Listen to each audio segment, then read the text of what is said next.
So I'd just like to acknowledge my co-authors, Claudia Jung and Chris Izu, who did a lot of this work, and then there's also Steve Donnellan from the South Australian Museum, Charlie Hoover-Nez and Michael Drew from Flinders Uni, and Corey Bradshaw, also from the University of Adelaide. So most people are probably aware that around 90% of the world's fisheries are either fully exploited or overfished, and that comes from the FAO. And a lot of people have read about some of these sorts of overfished stocks through books like Cod, A Biography of the Fish That Changed the World. In Australia, our commercial fishing and aquaculture industry is worth over $2 billion annually, and obviously the goal is sustainability. I'm going to focus on a couple of shark species, and when we start thinking about sharks and fisheries, sharks are particularly sensitive to overfishing, and that's largely due to things like the slow growth rate, late maturity, and late reproductive rate relative to teleost fish. And here you can see an estimate of the total annual mortality of sharks around the world, between 63 and 273 million. And a significant problem around a lot of species is related to data deficiency in terms of both stock identification and stock structure. So when we start thinking about management, we've got this nice schematic diagram on the right of the figure, and it's largely around whether we've got independent populations, like, let me see if I can get this right, like you can see up the top, whether you've got interacting populations and dispersal and connectivity between them. So the overall aim of this project was to produce population models that incorporated information from demography, from Seascape genetics and vertebrate chemistry for 2 commercially harvested shark species. But for the purposes of this talk, I'm going to focus on dispersal and gene flow across southern Australia, and I'll focus initially on the genetics, and if I've got time I'll also add in some of the vertebrate elemental chemistry work. And we're going to be doing this for both bronze whaler and dusky sharks. So this is just whaler shark distribution, dusky and bronze whalers.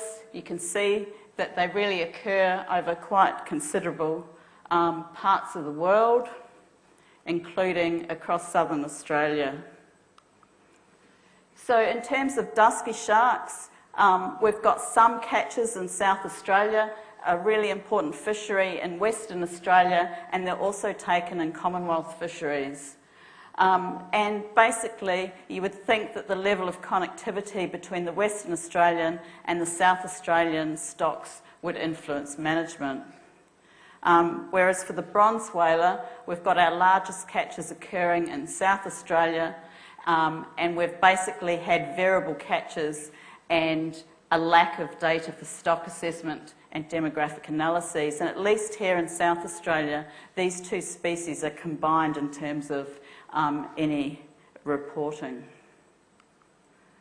So for our population genomics sampling, you can see here for both species, we've sampled at least for the dusky shark right around Australia, plus South Africa and out here to Lord Howe Island.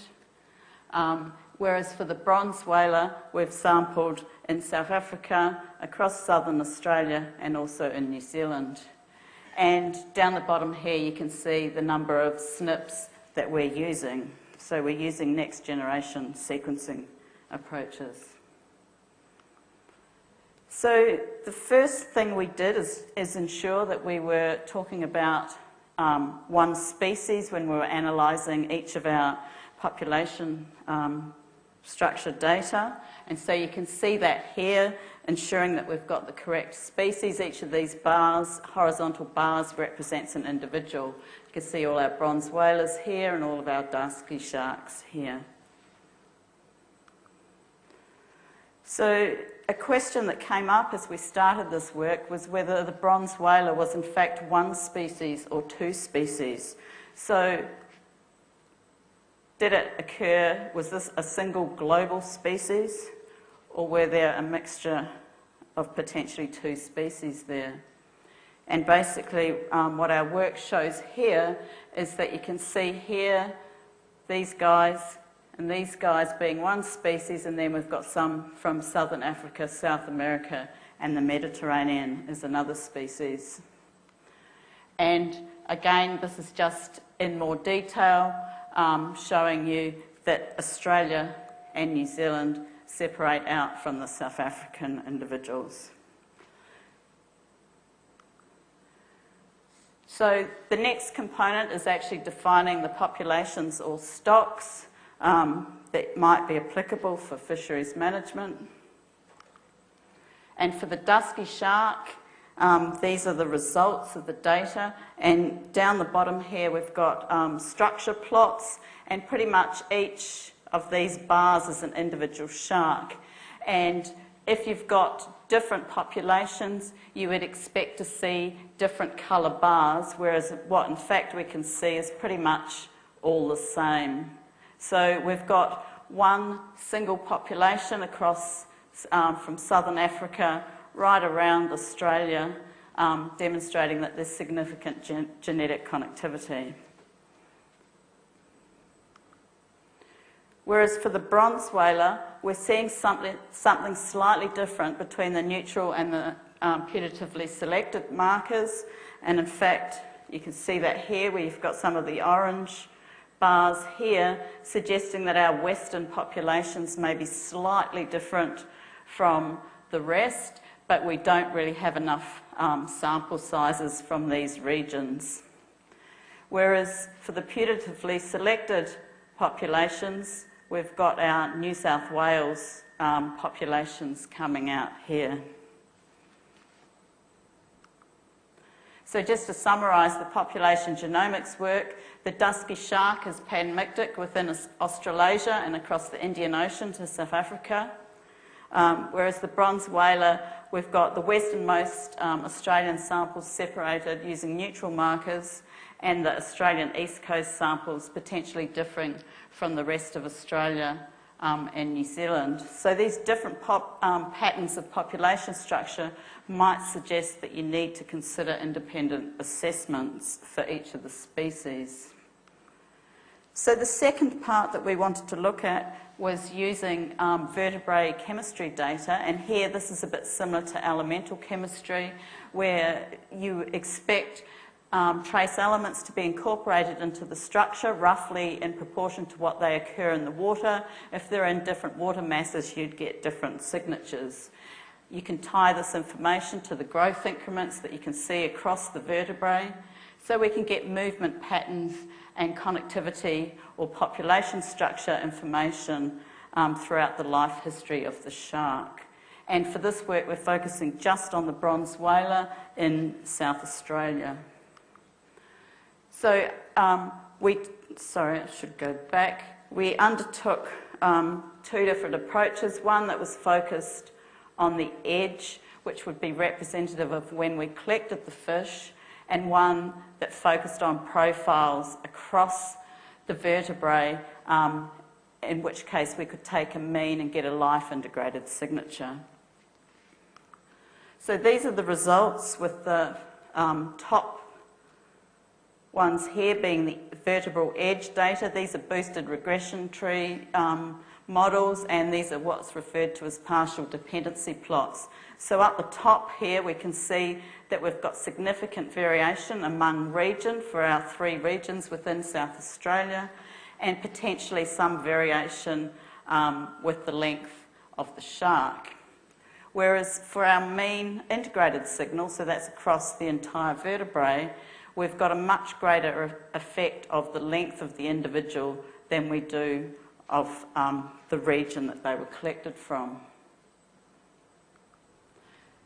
So we also looked at a clustering approach to our signatures across the entire vertebrae, and basically identified 10 different clusters. And here we're looking to see whether within these clusters we might have individuals from particular sexes or individuals that are particular sizes, and therefore whether there's perhaps some sort of movement that's linked, thank you Brad, that's linked to the size or the age or the sex of the individual sharks. And basically what these data, when we started to look, we've only summarised it here. When we started to look within each of those clusters, there's no obvious length or sex-based segregation.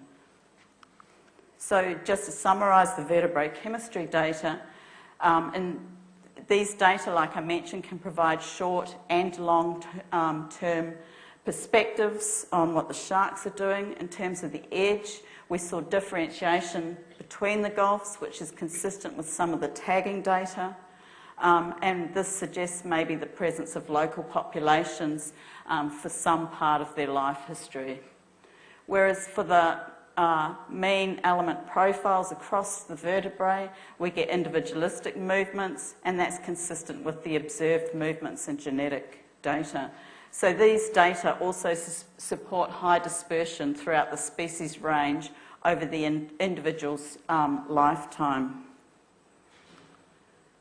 So in terms of some of the implications, there's obviously need for cross-jurisdictional assessments and management, but this is not going to be that easy when you consider that the Dusky shark is panmictic across Australia, Indonesia and South Africa, and the bronze whaler looks similar across Australia and New Zealand. Ideally, we'd manage each species individually, and the next steps in terms of this work are integrating some of these data into population models, such as this one here that Corey led.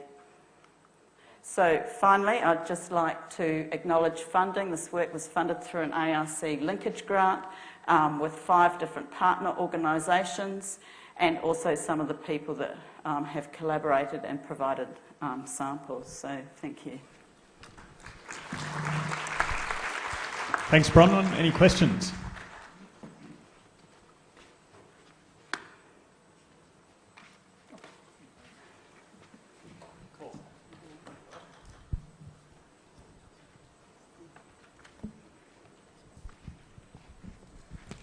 Where do the sharks mate? Like, it's very panmictic what you found. Sorry, what was the question? Where do they mate? Where do they mate? Yeah. All over the place, I think. So, Charlie's not here, is he? No.